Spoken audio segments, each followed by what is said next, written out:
The Price of Peace. The year was 2384, and humanity stood at the edge of everything they had ever dreamed about. For 2 centuries, humans had been pushing outward into the cosmos, building settlements on distant planets, and searching the endless black for signs that they were not alone. That search had finally ended 6 months ago, when the signals came. They were not random bursts of radiation or natural phenomena. They were messages, clear and deliberate, sent from a place near the galactic core. Within weeks, the best minds on Earth had decoded enough to understand a simple but profound truth. The universe was full of life, and that life had been watching humanity for a very long time. The Galactic Confederation had existed for more than 30,000 years. It was a union of 47 different species, each one ancient beyond human comprehension. They had mastered technologies that seemed like magic to human eyes. They could fold space, manipulate matter at the atomic level, and extend their lives for millennia. They had watched Earth from afar, observing as humans discovered agriculture, built civilizations, fought terrible wars, and finally reached for the stars. Now they had decided it was time to make formal contact. Earth's united government chose Ambassador Marcus Chen to represent humanity in this historic meeting. Marcus was 58 years old, with silver hair and gentle eyes that carried the weight of decades spent building bridges between opposing sides. He had negotiated the Mars Independence Treaty, ended the Europa conflict without bloodshed, and convinced the Titan separatists to rejoin the Earth Alliance. If anyone could speak for all of humanity and earn the respect of ancient alien civilizations, it was Marcus Chen. Marcus traveled aboard a ship called the Messenger of Hope. It was not designed for combat. It carried no weapons, only diplomatic equipment, and a small crew of 12 people. The ship was painted brilliant white with Earth symbol displayed proudly on its hull, a blue marble surrounded by stars. With Marcus came his assistant, a young woman named Elena Vasquez, who had dedicated her life to the study of first contact protocols. There was also a security detail led by Lieutenant James Park, but their weapons were ceremonial. No one expected trouble. The journey to Nexara, the Confederation's capital world, took nearly 4 months through conventional space travel. When they finally arrived, Marcus pressed his face against the observation window and felt his breath catch in his throat. Nexara was unlike anything he had ever imagined. The planet itself seemed to glow with a soft, golden light. Massive structures floated in the upper atmosphere, connected by bridges of pure energy. Ships of every conceivable design moved through orbital traffic patterns, carrying beings that Marcus could barely comprehend. It was beautiful and overwhelming and absolutely terrifying. The Confederation Assembly Hall was the most magnificent structure Marcus had ever seen. It was constructed from a material that looked like crystallized starlight, changing colors based on the angle of view. The main chamber was enormous, easily large enough to hold 10,000 beings. Seats rose in concentric circles around a central platform, and in those seats sat representatives from species that had conquered death, mastered their stars, and built civilizations, while humans were still living in caves. The Vraxians sat in the eastern section of the assembly. They were a warrior species, standing nearly 3 meters tall with thick armored hides and 4 powerful arms. Their eyes glowed red in the dim light of the chamber, and they watched Marcus with obvious contempt. Their commander, a veteran named Throck, had personally led campaigns against dozens of lesser species. He had crushed rebellions, conquered worlds, and earned a reputation as the most ruthless military leader in Confederation history. He believed that might made right, and he saw humanity as weak prey animals who had no place among the stars. At the center of the assembly sat High Chancellor Orvax of the Kelthari, the founding species of the Confederation. He was ancient beyond measure, his crystalline body marked with patterns that told the story of 5,000 years of rule. He spoke with a voice that seemed to come from everywhere at once, resonating through the chamber like distant thunder. The Kelthari had built the Confederation, established its laws, and maintained order for 30 millennia. They were not cruel, but they were absolutely certain of their superiority over younger species.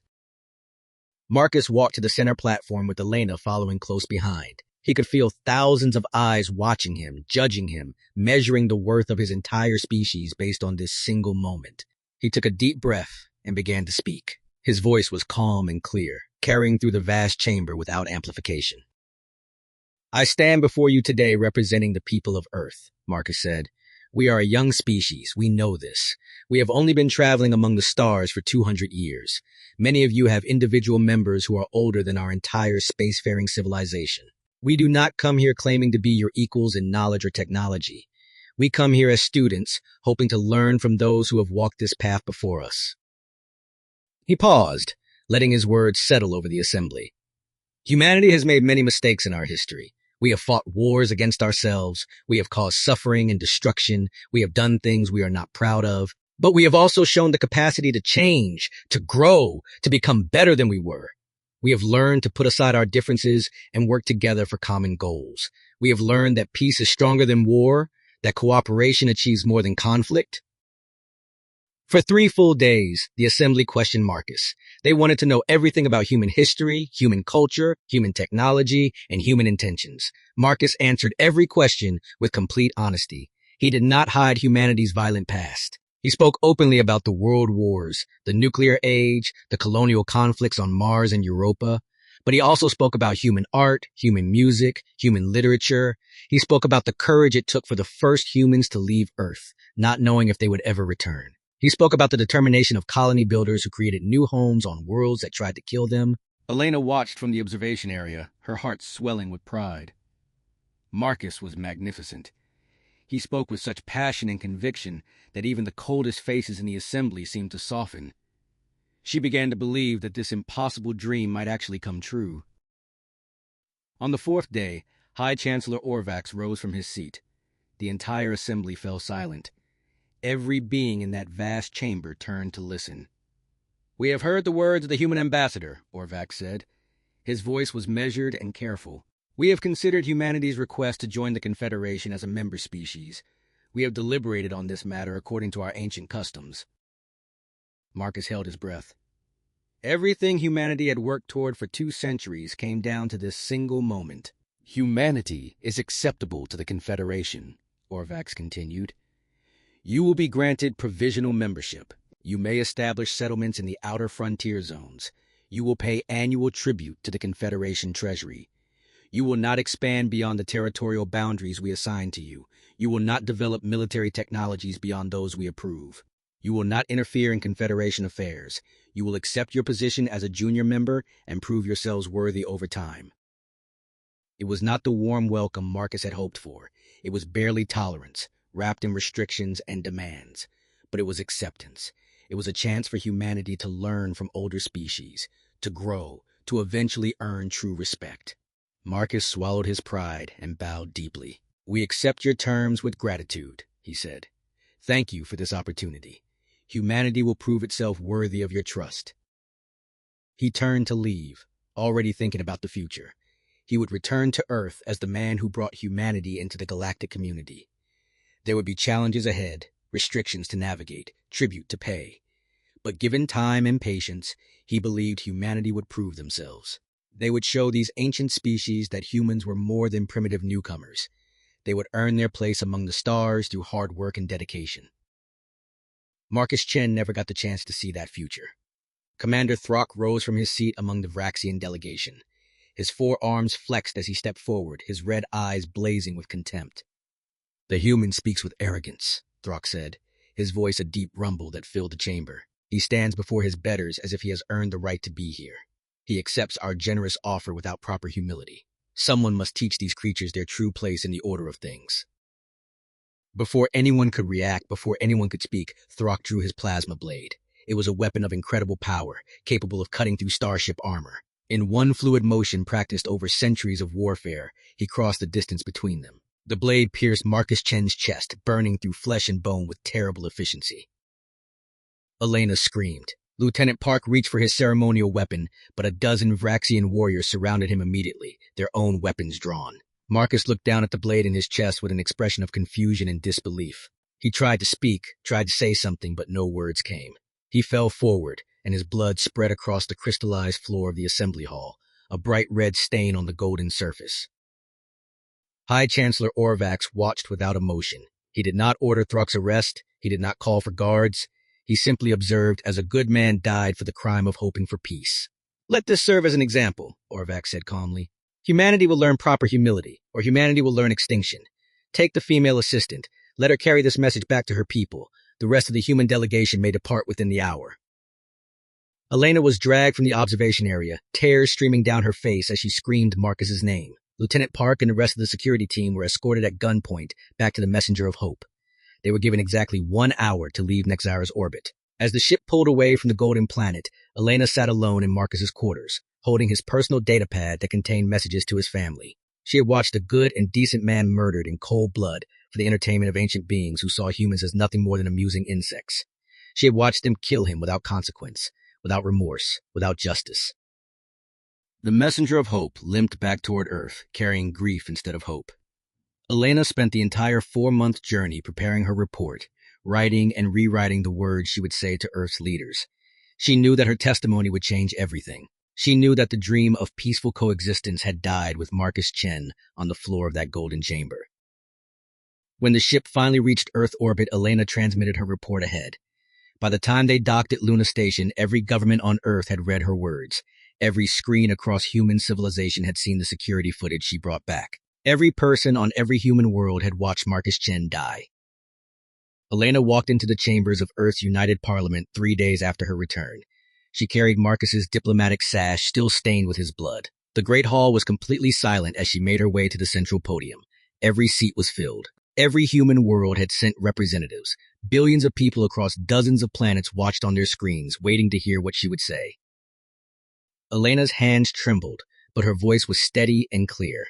Ambassador Marcus Chen is dead, she said. He was murdered by Vraxian Commander Throck in the Confederation Assembly Hall. He was killed while the entire Confederation watched. No one stopped it.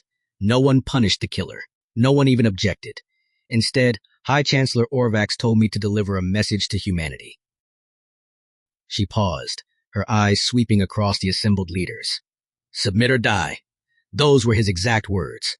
We are to accept our place as inferior beings. We are to pay tribute for the privilege of existing.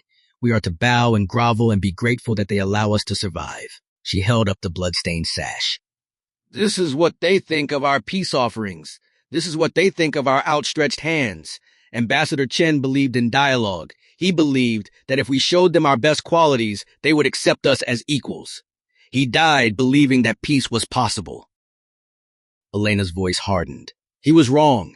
They do not want our friendship. They do not want our cooperation. They want our submission. They want us to know that we are nothing, that we will always be nothing, that our only choice is to obey or be destroyed. She stepped down from the podium and walked out of the chamber. She had said what needed to be said. Now it was up to humanity's leaders to decide what came next. For 5 days, Earth was silent. The Parliament debated behind sealed doors. The military waited for orders. The colonies sent urgent messages asking for guidance, but no answers came. The entire human civilization seemed to be holding its breath, waiting for something to break. President Sarah Hamilton had not slept during those 5 days. She was 61 years old, with iron gray hair and a face marked by decades of difficult decisions. She had spent her entire political career advocating for peaceful expansion, for diplomatic solutions, for building rather than destroying. Everything she believed in had been thrown back in her face, soaked in the blood of a good man who deserved better. On the 6th day, she addressed all of humanity. For 200 years, we have dreamed of finding others among the stars, she said. Her voice was calm, but there was steel beneath the words. We sent probes into the darkness. We listened for signals. We hoped that when we finally met our neighbors, they would welcome us with open arms. We were naive. She looked directly into the camera, speaking to every human on every world. Ambassador Marcus Chen was the best of us. He was wise, patient, and kind. He went to the Confederation, believing that peace was possible. They killed him to teach us a lesson about our place in their universe. They killed him because they see us as animals who need to be trained. President Hamilton's jaw tightened. The Confederation believes we are weak. They believe we are primitive children who will cry and submit when threatened. They believe that because we are young, we can be bullied into slavery. They have made a terrible mistake. She signed her name to a document that had been prepared in secret decades ago, a contingency plan that previous leaders had hoped would never be needed. It was officially called Protocol Omega. The military had a simpler name for it. They called it the Annihilation Protocol. Deep beneath the surface of Mars, in facilities that appeared on no public maps, Admiral Jackson Rivera received the activation codes. He was 65 years old, a career military officer who had fought in every major human conflict of the past 40 years. He had seen what humans were capable of when pushed to the edge. He had overseen the development of weapon systems that existed only in classified documents. Systems designed for a single purpose, to fight enemies far more advanced than humanity. He read the orders twice, then looked at his second-in-command. Captain Lisa Morrison, activate all facilities. Begin production immediately. We have 6 months to be ready. Across human space, in 100 hidden locations buried beneath moons, inside asteroids, and on remote planets, lights began to flicker on. Production lines that had never been used started moving. Assembly bays that had existed only on paper began their work. Weapons that had been theoretical became real. For 50 years, humanity had been preparing for this possibility. Not because they wanted war, but because they understood that the universe was vast and old and potentially hostile. They had hoped the preparations would never be needed. They had prayed that first contact would be peaceful. Now they were grateful that wiser minds had planned for the worst. Admiral Rivera stood in the central command center of the primary facility, watching data streams flow across dozens of screens. Each stream represented another hidden base coming online, another ship being built, another weapon system being tested. "How long until we reach full operational capacity?" he asked. Captain Morrison checked her displays. 5 months, maybe 4 if we push the workforce to maximum shifts, but quality might suffer if we rush. Rivera shook his head. "No rushing. We do this right. When we move once. There will be no second chances, no opportunities to correct mistakes. Every ship needs to be perfect. Every weapon needs to work exactly as designed. We are going to war against an enemy that has ruled the galaxy for 30,000 years. We cannot afford even small failures." On Earth, President Hamilton held a classified meeting with Elena Vasquez and Lieutenant James Park. They met in a secure bunker far below the surface, away from cameras and recording devices. "Tell me everything you observed about their military," Hamilton said. "No detail is too small." Park pulled up holographic displays showing the Confederation ships he had seen. "They're impressive, Madam President. Larger than anything we have, with technology we don't fully understand. They've had 30,000 years to develop their capabilities. On paper, they should be able to crush us without effort." "But," Hamilton asked, sensing there was more. Elena spoke up. "But they're complacent. I watched them in the assembly. They've been in power for so long that they've forgotten what real fighting looks like. They put down rebellions by subject species, sure, but those were always against opponents who were technologically inferior and already beaten down. They haven't faced an equal opponent in thousands of years. They become administrators, not warriors." Hamilton considered this carefully. "So our advantage is not technology.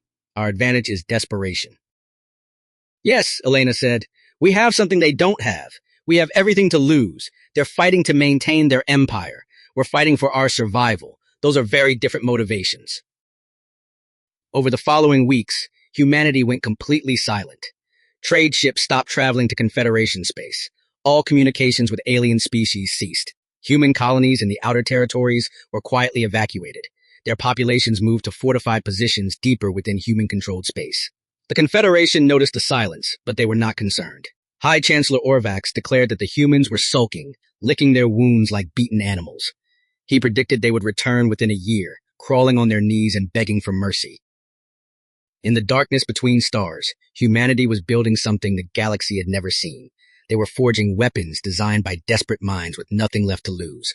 They were training soldiers who had watched a good man die and sworn that his death would not be in vain. They were preparing a response that would shake the foundations of the ancient order. The Confederation had given humanity 2 choices, submit or die.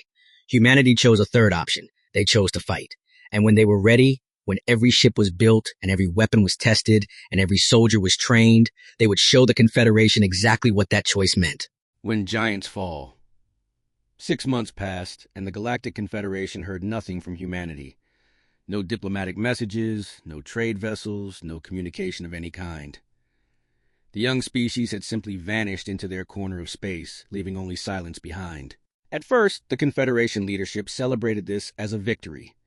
They believed that killing Ambassador Marcus Chen had taught the humans their proper place in the Galactic Order. High Chancellor Orvax told the Assembly that humanity would return soon. properly humbled and ready to accept whatever terms the Confederation chose to impose. But as weeks turned into months, some members of the Confederation began to feel uneasy. The Lishari were an ancient species with powerful telepathic abilities that allowed them to sense emotional currents across vast distances. Their representative, a being named Kaluna, reported strange feelings coming from human space. There was no fear, no despair, no resignation. Instead, there was something cold and determined, a focused intensity that made Kaluna deeply uncomfortable. She warned the assembly that something was happening in the darkness, something they did not understand. The Vraxians laughed at these warnings. Commander Thruk, still celebrated as a hero among his people for executing the human ambassador, mocked the Lishari concerns. They sense nothing but shadows and call it prophecy, he said. The humans are weak. I looked into their ambassador's eyes as he died. There was no warrior spirit in him, no strength. His entire species is the same. Let them hide in their systems and build their pathetic defenses. When the time comes, we will sweep them aside like dust. High Chancellor Orvax agreed with the Vraxian assessment. Humanity has no significant military capability, he said. Their technology is primitive compared to ours. Their population is tiny. They control perhaps 20 star systems, while we control 10,000.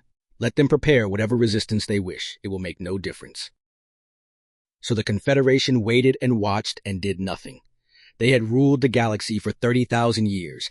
They had absorbed hundreds of species into their structure, always on their own terms. They had crushed every rebellion, defeated every challenge to their authority. They saw no reason why humanity would be any different.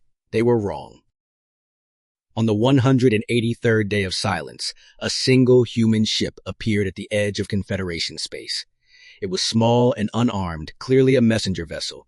It broadcast a simple request for permission to deliver a communication to the Assembly. The Confederation granted the request immediately, expecting surrender. They expected humanity to beg for mercy, to offer tribute, to accept any terms just to survive. Captain David Torres walked into the Crystal Assembly Hall of Nexara alone. He was 35 years old with dark hair and eyes that showed no fear whatsoever. He wore the uniform of Earth's United Military Command, and he carried himself with absolute confidence. The assembly members looked down at him from their elevated seats, expecting to see a broken man representing a broken species. Orvax leaned forward on his crystalline throne, his ancient face twisted in a smile of satisfaction. So humanity has finally accepted reality, he said. Tell us, human, what tribute do you bring? What promises do you offer? How deeply will you bow to avoid extinction? David looked up at him without bowing, without showing any sign of submission. I bring no tribute, he said simply. I come to deliver a warning. The chamber went completely silent. This was not the response they expected. Commander Thruk rose from his seat, his forearms flexing with anger. You dare stand in this hall, in the place where I executed your ambassador, and offer us warnings? You dare speak to us as if you were our equals? I'm not your equal, David said calmly. I'm the man telling you that you have 6 hours to evacuate civilian populations from military targets. After that, we will not distinguish between military and civilian installations. This is the only mercy we will offer. Orvax's smile faded. You are bluffing. You have nothing. Your entire species could not challenge even a single sector of our military forces. David reached into his uniform and pulled out a small data device. He activated it, and a holographic display appeared above his palm, showing a map of Confederation space. Red markers appeared across the map, hundreds of them, indicating military installations, fleet positions, and strategic locations. In 3 hours, your border monitoring stations will stop transmitting, David said, his voice steady and clear. Your commanders will think it's a technical malfunction. It won't be. In 5 hours, your supply lines to the outer territories will be cut. Your fleets will find themselves without fuel, without ammunition, without support. In 6 hours, the first strikes will hit your core worlds. The assembly erupted in chaos. Species that had not raised their voices in centuries began shouting over each other. Thruk pushed through the crowd toward David, reaching for his plasma blade. David did not move, did not flinch. You have 6 hours, he repeated. Use them to save whoever you can. After that, every military target in Confederation space becomes a legitimate objective. We will not stop, we will not negotiate, we will not show mercy beyond this single warning. Orvax slammed his crystalline fist against his throne with enough force to crack it. This is madness. You are insects challenging gods. We have ruled this galaxy since before your ancestors learned to make fire. David nodded slowly. Yes, you have. And in all that time, you forgot what it means to face someone who has nothing left to lose. You grew comfortable. You grew arrogant. You forgot that the universe doesn't care how old you are or how long you've been in power. He turned and began walking toward the exit. Ambassador Marcus Chen came here offering friendship. He believed in peace. He was a better man than I am. You murdered him for sport. You wanted to teach us humility. David stopped at the chamber entrance and looked back one final time. Congratulations. You taught us something. You taught us that there is no place for mercy in your universe. You taught us that the only language you understand is violence. So we're going to speak your language. We're going to speak it so clearly that you'll never misunderstand us again. He walked out. No one stopped him. The assembly sat in stunned silence as his footsteps echoed down the crystal corridors. Throck was the first to recover. Send the fleets, he roared. All of them! We will destroy these insects before they can carry out their empty threats. Orvax issued the orders immediately. The Confederation mobilized 15,000 warships, the largest fleet ever assembled in their long history. These were vessels that had crushed rebellions across 1,000 worlds. They carried weapons capable of sterilizing planets, shields that could withstand the heat of stars. Their crews were professionals from a dozen warrior species, trained in combat techniques refined over millennia. They moved toward human space with absolute confidence, certain they were about to end an annoying rebellion before it could truly begin. The Confederation fleet was commanded by Supreme Admiral Vorthan, a Kelthari who had fought in more campaigns than most species had historical records. He had never lost a battle in his 3,000 years of service. As his armada crossed into human space, he ordered continuous scans for enemy vessels. His sensor officers reported nothing. No ships, no energy signatures, no communications. The humans seemed to have disappeared entirely. The fleet pushed deeper into human territory, searching for targets. They found human colonies, but every single one was abandoned. Buildings stood empty with food still on tables, as if the entire population had simply vanished. Vorthan ordered these colonies destroyed anyway, to send a message. His ships fired massive energy beams that turned the settlements into molten craters, but there was no satisfaction in destroying empty buildings. Where were the humans? For 4 days, the Confederation fleet moved through human space, finding nothing to fight. Vorthan's confidence began to crack. This was not how inferior species behaved. They should have been defending their homes, fighting desperately to protect their colonies. Instead, it was as if they had abandoned everything and disappeared into the void. On the 5th day, Vorthan discovered where they had gone. It happened without any warning whatsoever. One moment, the Confederation fleet was moving through an empty system between stars. The next moment, space itself seemed to tear open around them. Human ships began emerging from the darkness by the hundreds, then by the thousands. They came from every direction at once, appearing from places where there should have been nothing. These were not elegant vessels like the Confederation was accustomed to. They were brutal, angular machines covered in thick armor and bristling with weapons. They were painted in dark colors that made them nearly invisible against the void, and they moved with a speed and coordination that spoke of intensive preparation. Admiral Jackson Rivera stood on the bridge of his flagship, the Retribution. It was the largest warship humanity had ever built, a massive dreadnought designed for a single purpose, to kill anything that stood in its way. He had waited 6 months for this moment, preparing every detail, anticipating every possible counter. Now it was time to see if all that preparation had been enough. All ships, he said calmly into the fleet-wide channel, execute attack pattern Delta 7. Show them what happens when you kill our ambassadors. The human fleet opened fire. The Confederation's shields were sophisticated pieces of technology, designed to absorb and deflect the energy weapons that had been standard in galactic warfare for thousands of years. They were incredibly effective against beam weapons, plasma projectors, and particle cannons. They were not designed for what the humans threw at them. Humanity had studied the Confederation's technology during their brief diplomatic contact, and they had concluded that the Confederation's defenses were built to counter specific types of attacks, so humanity had built different weapons. They had analyzed every scan, every reading, every piece of data they could gather. Railguns mounted on human ships hurled solid projectiles at incredible velocities. Each tungsten slug weighed several tons and moved at a significant fraction of light speed. When these projectiles hit Confederation shields, the shields did not absorb the energy. They shattered. The shields were designed for energy dispersion, not for stopping kinetic impact. The slugs punched through like hammers through glass, and then they hit the hulls of Confederation ships with devastating effect. Missile swarms filled the space between the fleets. Thousands of small, fast projectiles, each one programmed to seek out specific, vulnerable points on Confederation vessels. The Confederation's point defense systems were excellent at stopping precision strikes, trained to intercept a handful of carefully aimed weapons. They were completely overwhelmed by the sheer volume of fire. Hundreds of missiles got through, detonating against armor, inside fighter bays, along weapons systems. Confederation ships that had never been damaged began to burn. And then came the boarding parties. Human Marines in heavy-powered armor launched themselves across the void in specialized assault pods. These pods were small, fast, and almost impossible to track. They attached to Confederation hulls like parasites and cut through with plasma torches. The Marines that emerged were not there to capture ships. They were there to destroy them from the inside. These soldiers had trained for 6 months with a single mission in mind: make the enemy pay for Marcus Chen's death. They used explosives in confined spaces, set fires in life support systems, sabotaged reactor cores. They fought with a viciousness that shocked the Confederation defenders. Lieutenant James Park led the assault on Supreme Admiral Vorthon's flagship. He had been forced to watch Marcus Chen die, forced to stand helpless while a good man was murdered. He had spent 6 months preparing for this moment, and nothing was going to stop him now. His team cut through the hull of Vorthon's command ship and fought their way toward the bridge, leaving destruction behind them. Vorthon met them in the command center. He was ancient and powerful, his crystalline body glowing with energy. He had commanded fleets when humanity was still learning to smelt bronze. "You fight well for primitives," he said, "but you cannot defeat me. I have fought in 1,000 battles across 3,000 years.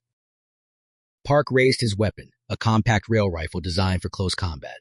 "I don't need to beat you in single combat. I just need to pull this trigger." He fired. The projectile hit Vorthon in his core structure, shattering the crystalline matrix that held his consciousness. The ancient admiral fell, his glow fading as his awareness scattered. Park stood over him for a moment. "That was for Ambassador Chen," he said quietly. Across the battlefield, the Confederation fleet was being systematically destroyed. Ships that had never known defeat burned and exploded. Warriors who had never faced a truly determined enemy discovered what it meant to fight someone who absolutely refused to stop, refused to surrender, refused to accept any outcome except total victory. The battle lasted 11 hours. When it ended, more than 80% of the Confederation fleet had been destroyed. Supreme Admiral Vorthon was dead. The survivors fled back toward Confederation space, carrying news of the disaster. But humanity did not stop.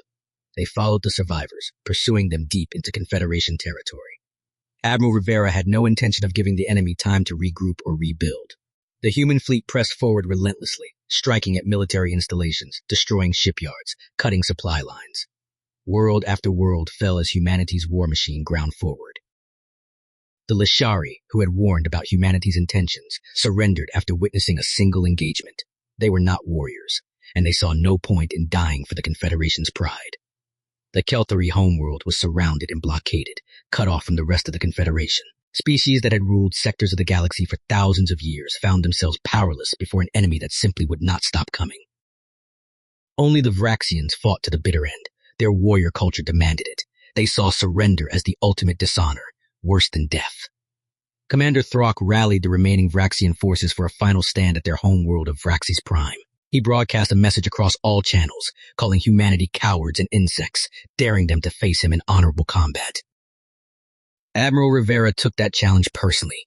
The human fleet descended on Vraxis Prime with overwhelming force. The battle for the Vraxian homeworld lasted 3 weeks. It was brutal, vicious fighting with no quarter asked or given. The Vraxians fought with incredible courage, but courage was not enough. Humanity had superior numbers, better tactics, and the motivation of righteous anger. When the last Vraxian stronghold fell, Commander Throck was found in the ruins, still clutching his plasma blade.